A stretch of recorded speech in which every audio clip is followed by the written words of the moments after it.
to Gym Blog Central's first live Facebook interview, and we're here today with Miss Val Kondos-Field, the head coach of UCLA Women's Gymnastics. Go Bruins! Today we just finished a very long but exciting dance clinic. How do you think they did? It was actually shocking to me because we went for 3 hours straight. About 2 hours and 45 minutes into it, I look up at the clock and I'm thinking, oh my gosh, the energy was like this the whole time. There was no bathroom break. They didn't give a water break. I was thinking, this is child abuse practically. But they were just so in it. Yeah. It was invigorating. Yeah, the energy level didn't drop.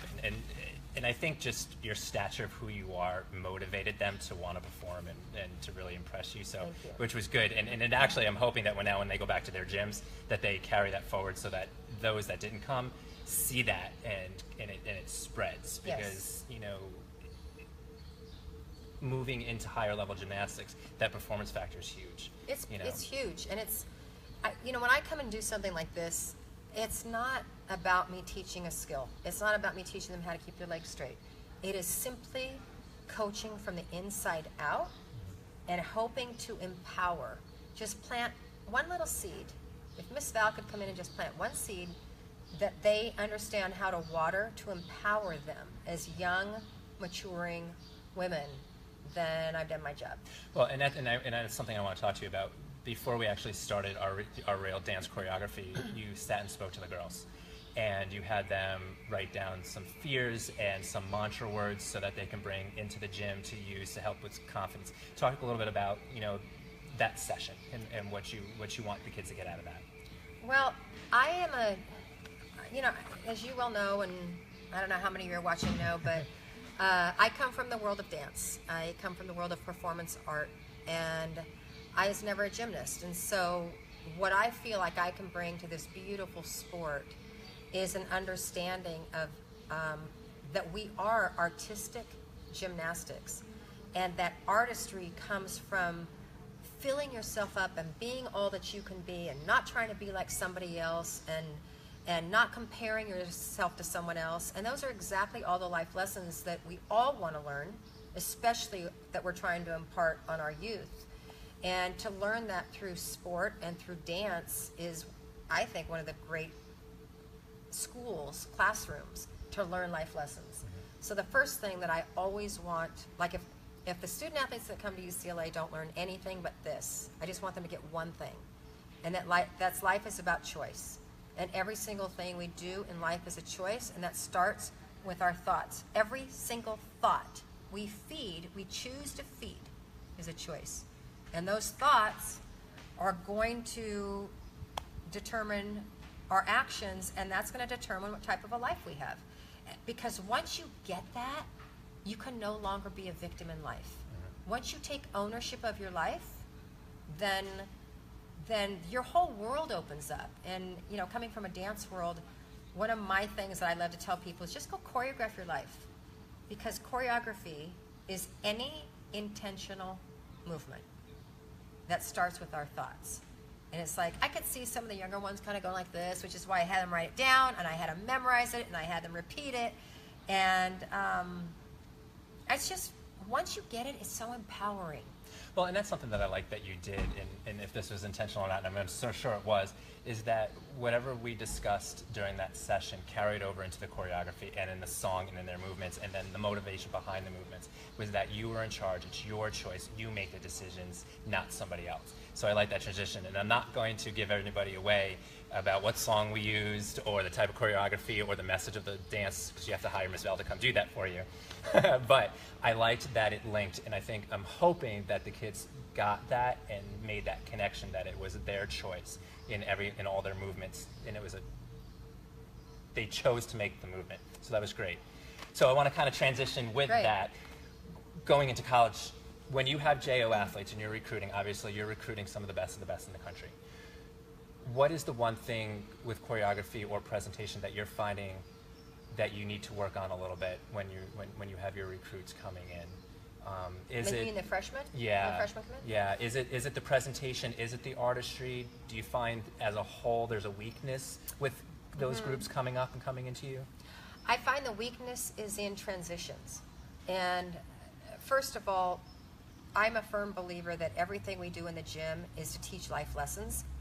It's really fun. It's really fun to prepare really well. It's really fun to win. But if you're only focusing on winning, then the only reason you're doing all this is for bragging rights. And it's got to be bigger than that. And so it's every single thing I do is to help just nurture a life lesson for them. And the transitions.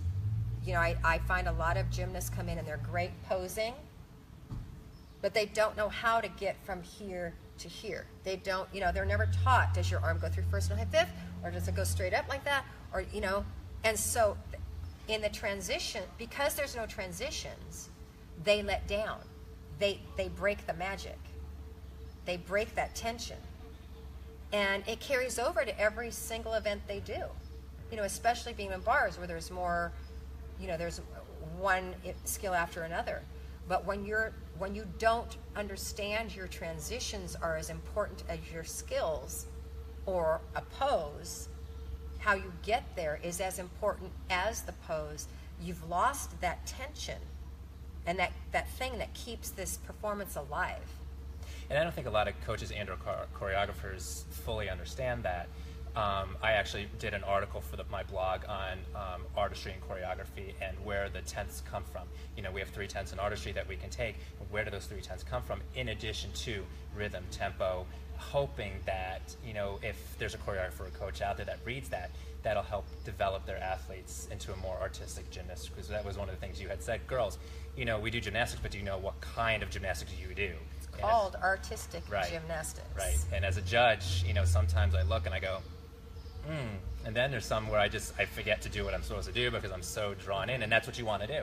You want to draw your audience in and just let them enjoy your performance. And, you know, there's some choreographers and coaches that, you know, unfortunately lose that. But. Well, and you know what? There's a lot of coaches, not just in gymnastics, that only focus on the X's and O's. It's all just about the skills, the technique, and, you know, scoring really, really high. And they don't care about all the little stuff that goes in between it. I've been asked so many times over the years, what do I think is good choreography? And I don't believe it has anything to do with steps, because good choreography, in my opinion, is anything that captures your attention long enough to formulate an opinion. Because there's a lot of types of dance, even on So You Think You Can Dance and the dance shows, that I don't like. It's not interesting to me. But I'll watch it enough to think of why I don't like it. Right. You know, I don't enjoy watching dance where there's no stretch and lines. As I was brought up in the ballet room, right? I want to see lines. That's why when judges say to me, you know, we have the ability to reward or deduct for artistry, and I'm like, that just freaks me out. I'm like, I don't want you judging my work, but I do want you formulating an opinion about whether it was clean, did it have clean pictures, did it have continuity, and was the athlete in it from the moment they stepped onto the blue floor or not. Cool, excellent. Thanks. So let's talk about your athletes. Great. Peng Peng, sixth season. Excited? I mean, this is unprecedented, no? Yes. Okay. No. For us, it is. Okay. I think there may have been someone else I don't remember. As effervescent as she is in competition, she's like that 24/7. Wow, nice. And she's had every reason throughout the years to get down and depressed. Her sophomore year, she sat out the entire year with a very severe back injury issue that she could not even stretch. She could only sit and stand for 1 full year. 6 months later, she came back and was the #1 gymnast in Canada. And she's just had one, I'll say, setback after another, which has given her the 6th year. But she's one of the happiest, most appreciative, grateful young people on the planet I've ever been around. So it's not just her gymnastics that we're thrilled about, it's just her. Right. And one thing that I've gotten from you, and I haven't had the experience to talk to a lot of coaches at the college level, but one of the things that I get from you is you see beyond the athlete, and that's, for me, I really appreciate that you see actually the person, and so I hope your athletes appreciate that. They do. We talk about it a lot. One of the, if not the best compliment I've ever been given was from Bart Connor 2 years ago. He said, "You've got the most diverse team." And I thought he was talking about how they looked. I'm like, yeah, Danusha's got African American looking with the blonde hair, and Safina's got the blue hair, and Sadiqa's got the mohawk, and yes, they're all. And he says, I'm not talking about how they look. He says, I respect the fact that you coach them as individual people, and you coach them as people before athletes. And he says, every one of them is really unique. And this is what the best part was, especially in the climate that we're living nowadays in this country. He said, Miss Val, you've proven that when you celebrate diversity, it's actually unifying versus divisive. That's nice. That's cool. I was like, you could not have paid me a better compliment. Good. So you should be proud that people are recognizing that. That's very good. Let's talk about your freshmen who are now going to be sophomores, our Olympians. And we have Kyla and Madison. Finished their first year. Now, what are you expecting from them as no longer the babies of the group? Right. They're kind of matured and seasoned. I'm excited because they both have very, very, very strong leadership qualities naturally. And as freshmen, it's kind of difficult to be a leader on a team. And I'm expecting them to take a more leadership role. From gymnastically, just from Kyla, I think we're going to see her just settle in to being an all-arounder. And knowing how to manage the training and all that, because last year she didn't do floor a lot because she had shin splints. And with Madison Koshin, she's finally gotten a rest. She finally took a vacation. Yeah. I mean, these kids have been going for, a couple of years now, and then towards the end, they were going 6-7 days a week, gearing up to the Olympics, and then right into college. So. Madison told me about 4 weeks before season ended, she just had a meltdown. And I went and picked her up from the dorms, and we just sat in my car, and I said, what's going on? She goes, I'm exhausted. Emotionally, mentally exhausted. And I said, yeah, you should be. That's being human.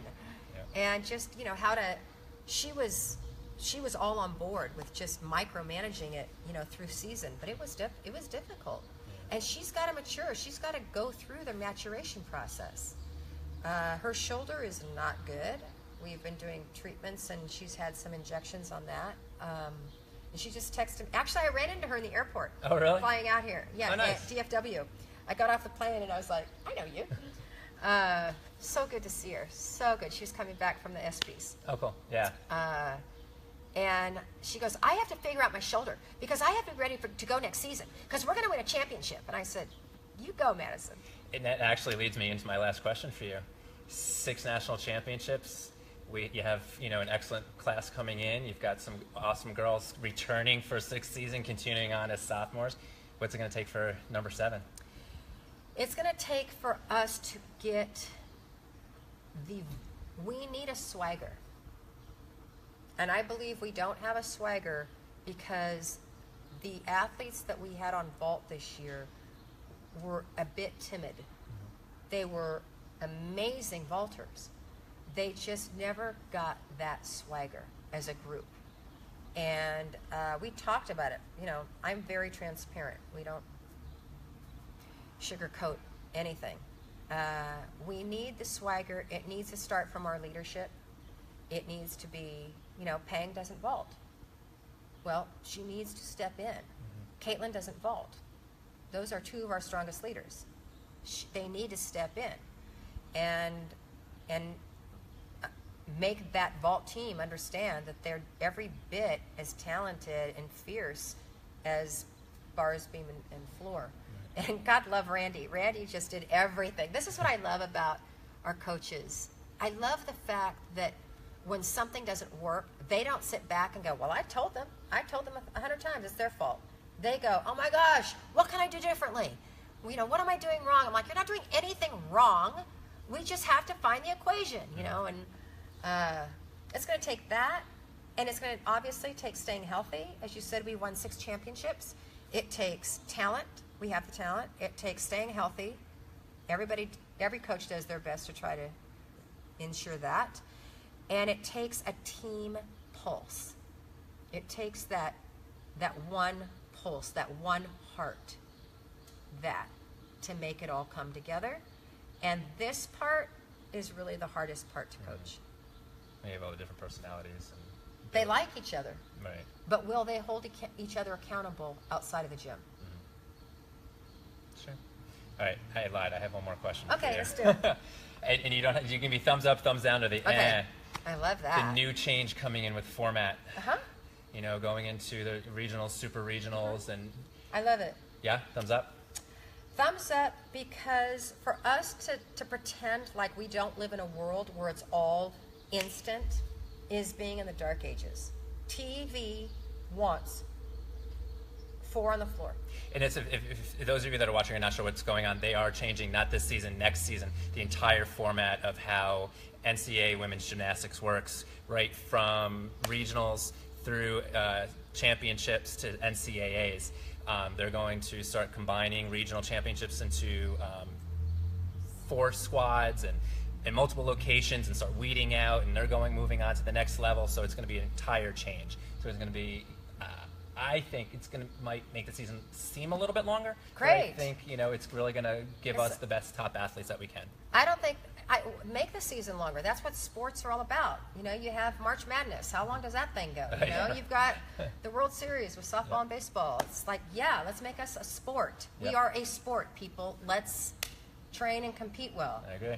I think it's great. We've won, I know, at least 2 championships being on the bye in the locker room. Wow. I mean, it's fun. You're winning a championship, but there's no drama. Right. There's no. We kind of knew it because we knew it was happening because the TV cameras are coming back. Like, I think we won this thing. But there's no drama till the end. Yeah. So I think it'll be great all around. I understand the other side of the argument. You're taking opportunities away, but you're building those opportunities in on the front end with a longer championship season. Right. The one thing I want to tell you about your blog that I like is I am extremely collaborative. I believe that those of us that learn from each other and take from each other, that's how we make the world better. In fact, I've read all these books on art and everything that good artists mimic and great artists steal. And it's like people that think that they're so wise they can do it all on their own, I think they're missing a lot. And I love the fact that your blog just takes all these nuggets and wisdom and everything from all different other blogs and different gymnastics sites and different opinions, and you bring them all together, and it's just this wealth of information that you offer us. Then that I can listen to you and I can go, well, I believe, okay, I don't agree with you, or I do agree with you, but you're not just so dogmatic that this is how things should be. And that's great. The world needs more of those. More of you. Thank you. Well, I want to thank Set 10 at More Than Gymnastics for hosting our dance clinic and having Ms. Val come in. I want to thank you. We spoke a couple minutes right before this. It was amazing. I mean, just if these girls can just, like you said, just take 1 second of what happened today and just internalize that, and hopefully look back on it when they're adults and realize the wealth of knowledge that you just provided them for their whole entire life. I mean, they, like you use the word, they've choreographed their life just with this knowledge. It was amazing. And those of you who have the opportunity to have her come out and do this, you will not regret it. You, as a coach, your athletes will learn an immense amount of knowledge and the most amazing opportunities. So if you contact her, she's amazing. And thank